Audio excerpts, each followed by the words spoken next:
مفتی اعظم گیا کی کانفرنس میں تشریف لے گئے، وہاں کی موجودگی میں مکرم نے سامعین سنی مسلمانوں کو بد نصیب اور بدقسمت کہہ کر خطاب کیا۔ مفتی اعظم نے فرمایا مولانا سرکار دو عالم صلی اللہ علیہ وسلم کا کلمہ پڑھنے والا مسلمان بد نصیب اور بدقسمت نہیں ہو سکتا، اور حضرات محترم حکومت جو ہے وہ سرکار نہیں ہوتی، اور سرکار جو ہے وہ صرف مدینے کی سرکار ہے جس کے ضائع کرم میں دنیا راحت اور تسکین کی سانس لیتی ہے، جس کا فقہ اس عالم میں بھی چل رہا ہے اور آخرت میں بھی چلے گا۔ ابھی تو رات الہوادی نے کیا خوب کہا ہے، ڈھونڈتے ڈھونڈتے اس دہر میں تھک جاؤ گے، ایسا مرشد نہ زمانے میں کہیں پاؤ گے۔ مسلمانوں اپنے ایمان اور عقیدے کی حفاظت کرو، اپنے گھروں میں دینی ماحول پیدا کرو، سینے میں عشق رسول نہیں تو کتنے سجدے کر لو، کتنی عبادت کر لو، دنیا بھی برباد ہے، آخرت بھی برباد ہے۔ آج ہمارے معاشرے کا جو حال ہے وہ کسی سے چھپا نہیں ہے۔ آج ہمارے معاشرے میں ارتداد کے معاملے بڑی تیزی سے پھیل رہے ہیں، ہماری بچیاں غیروں کے ساتھ جا رہی ہیں۔ ارتداد کا لغوی معنی لوٹنا پھرنا اور پلٹنا ہے۔ اصطلاح میں لفظ ارتداد اسلام سے کفر کی طرف لوٹنے کے لیے خواہش ہے، یعنی مسلمان اپنے اس دین کو چھوڑ دے جو اللہ رب العزت کا پسندیدہ دین ہے، اور وہ عقیدہ جو ہے وہ عقیدہ اور مذہب اختیار کر لے جو اسلام اور دین کے خلاف ہو۔ حضرات محترم، انسان کی دو قسمیں ہیں، مسلمان اور کافر۔ پھر کافر کی دو قسمیں ہیں، کافر اصلی اور کافر مرتد۔ کافر اصلی وہ کافر ہے جو شروع سے ہی کلمہ اسلام کا انکار کرتا تھا، جیسے دہریہ، مشرک، مجوسی، یہود و نصارہ وغیرہ۔ پھر کافر مرتد کی دو قسمیں ہیں، مرتد مجاہد، مرتد منافق۔ مرتد مجاہد وہ ہے پہلے مسلمان تھا،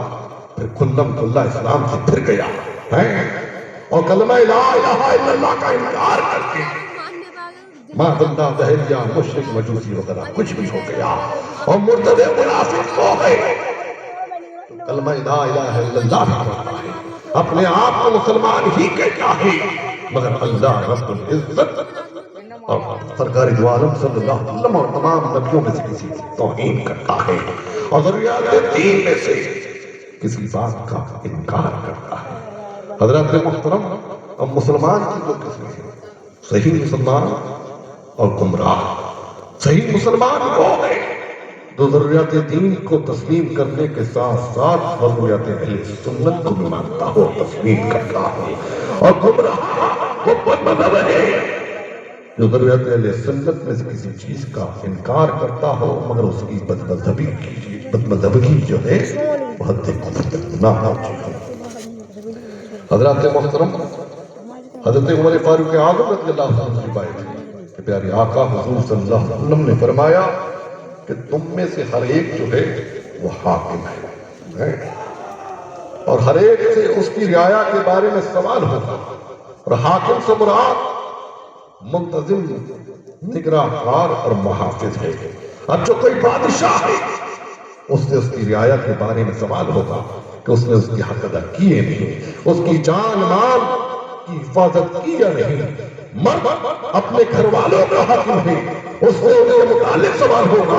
اور اپنے شوہر کے گھر اور بچوں کی حاکم ہے، اس سے ان کے متعلق سوال ہوگا، اور غلام اپنے مالک کے مال کا نگراں ہے، اس سے اس کے متعلق سوال ہوگا۔ غرض یہ کہ تم میں سے ہر ایک جو ہے وہ حاکم ہے، اور ہر ایک سے اس کی رعایا کے بارے میں سوال ہوگا۔ اب جن کی بچیاں ارتداد کا شکار ہو رہی ہیں، جن کی بچیاں غیروں کے ساتھ آ رہی ہیں، ان سے ان کے بارے میں سوال ہوگا کہ تم نے اپنے گھروں میں سیرت مصطفیٰ پڑھ کر کیوں نہیں چلائی، تم نے اپنے گھروں کے اپنے بچوں کے دلوں میں محبت رسول کو جذب کیوں نہیں کیا، تم نے اپنے بچوں کو احکام اسلام کا پابند کیوں نہیں بنایا، تم نے اپنے گھروں میں دینی ماحول پیدا کیوں نہیں کیا۔